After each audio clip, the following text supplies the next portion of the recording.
Today we celebrate St. Patrick's Day with Irish beer. And even better, it's not even green beer. Two Brew Tuesday. Drink 2 beers, yeah! Drink 2 beers, it's Two Brew Tuesday. Hello, my beer drinking friends, and welcome to another Two Brew Tuesday. I'm your host, Andy. And I am Gaby. And today we are drinking some Irish beers because St. Patrick's Day is right around the corner. We're also decked out in our green Irish gear. Very green, yes. I don't want to get pinched, so I had to make sure, cover all the bases. Exactly. So, you know, a lot of people do end up drinking, you know, cheap American beers with food coloring in it, but we're not going to do that. And I don't think you guys should do that either. No. We're going to teach you about some really good Irish beer. Exactly. So, first up we have Smithwick's, their red ale. All right.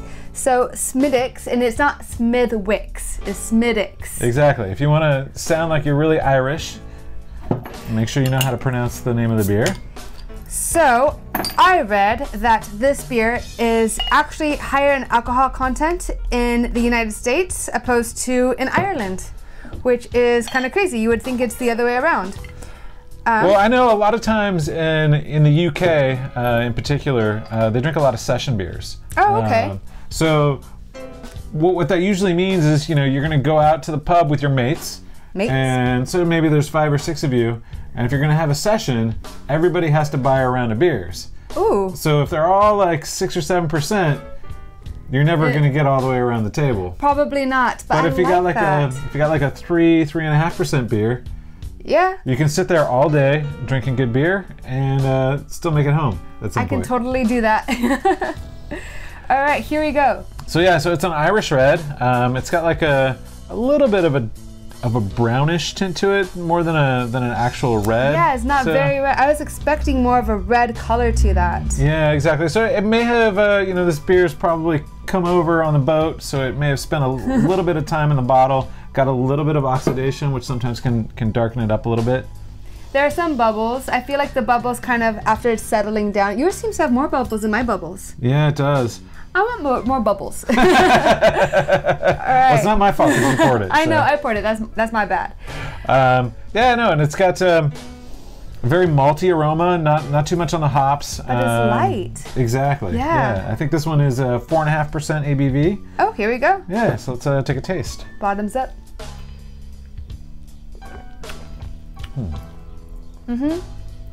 I can taste the red. I know it sounds funny. I can taste it. Tastes like the color red? Yeah. But it's different from other beers that we've had. This one really has a unique flavor to it. Yeah, no, it's got like it definitely has a strong maltiness. This is a malt forward beer. There's kind of just like a little bit of a hint of bitterness to sort of, you know, balance out the sweetness a little bit. A little bit there, yeah, for sure. So I'm getting like a little bit of a caramel flavor and also just like a hint of roast. The roast. Yeah. This is very good. Another fun fact that I learned about this is in Ireland that they bottle 500,000 beers a day.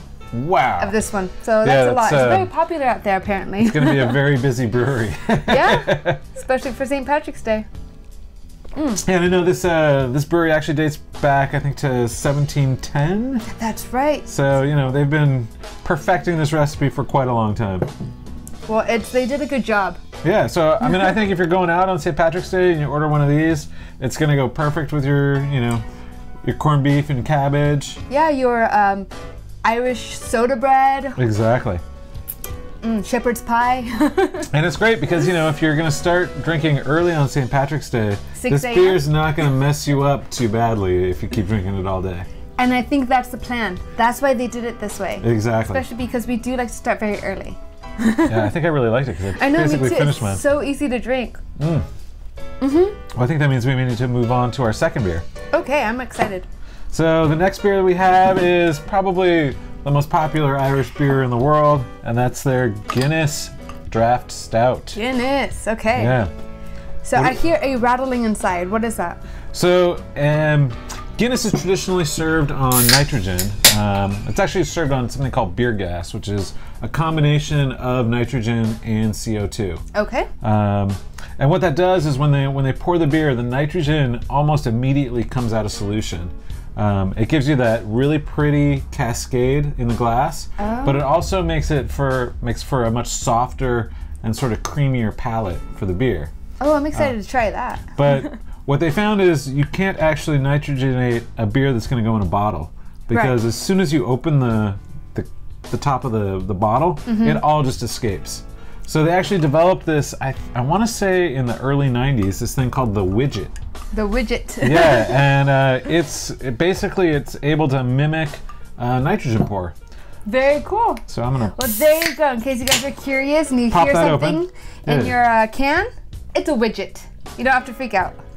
So yeah, I'm gonna pour it fairly aggressively, because that's what we actually want to happen. Is we want to see that cascade coming through the glass. And all you guys with beards and mustaches, if you have some foam on there, lick it up. Don't let it go to waste. It's all beer.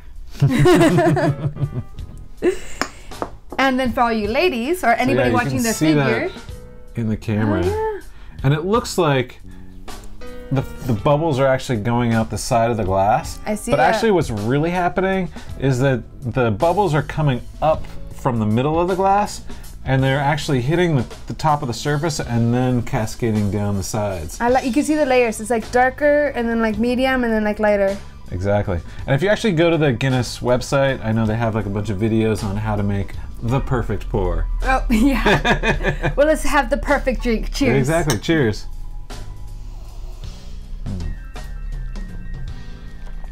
So obviously this is it's a dry Irish stout. It's very smooth. You know, it's got a lot. Again, this is another malt forward beer. Pretty low in alcohol. I believe this one is also probably in the 4% range. And low in calories. Only 126 calories per 12 ounces. Yeah, that's amazing. So, you know, if it's you're basically like light beer. Have a light beer. This one says 125 calories for this 15-ounce can, so even better. Even better? Yeah. Wow. Well, then give me another one. So yeah, the aroma on this one is also very malt forward. It's got a lot more roast than the first beer. A little bit of like coffee and like chocolate. And it's heavier, but doesn't maybe even feel, tobacco. Yeah, it doesn't feel heavier. No, exactly. I think a lot of people think they're like, oh, it's Guinness, it's gonna fill me up, and honestly, this is probably one of the easiest beers to toss back a bunch of, because it's not gonna fill you up.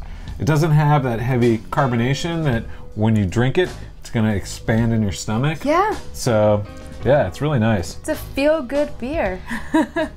So yeah, I mean, this is a beer that I would totally do with the Irish stew. You know, I think it's you could actually put it in your Irish stew. You know, when you're boiling it on the stove. Right. I actually one time made a Guinness ice cream. Oh, that is so cool. It was really awesome. I actually put like little pieces of pretzels in it too. So it had like a sweetness, a little bit of roast, and a little bit of salt. I definitely want to try a recipe for Guinness cupcakes. That's next on the list. Yeah, I think it would go good in like a chocolate cupcake with like a Guinness like buttercream frosting. Yeah, or peanut butter. Ooh, yeah. These beers today have been so easy. I'm just downing them. No, yeah, I mean that's the great thing with a lot of the British styles and the Irish styles is you know, they make a beer that you can drink easily, but it actually has some flavor as opposed to, you know, our big macro beers here. It's a lighter beer, lighter in alcohol, but the flavor they are not skimping out on. The flavor's up here. Yeah, no, that's really good. And if you ever go to Ireland, I've never been, but I heard that tastes better when they pour it there. When you go to Dublin and they pour the Guinness. I mean, it helps if you're on vacation. I think everything tastes better when you're on vacation. Very true. So I'm going to save up my money and go on vacation to Ireland. Sounds good. Well, awesome. Well, those are our 2 beers for Two Brew Tuesday. I hope you guys enjoyed watching the video. If you do, make sure to give us a thumbs up and also subscribe. And you can also find us on Facebook, on Instagram. And I guess until next Tuesday. Until next Tuesday. Sláinte. That's cheers. Oh, I like that. Sláinte. Sláinte.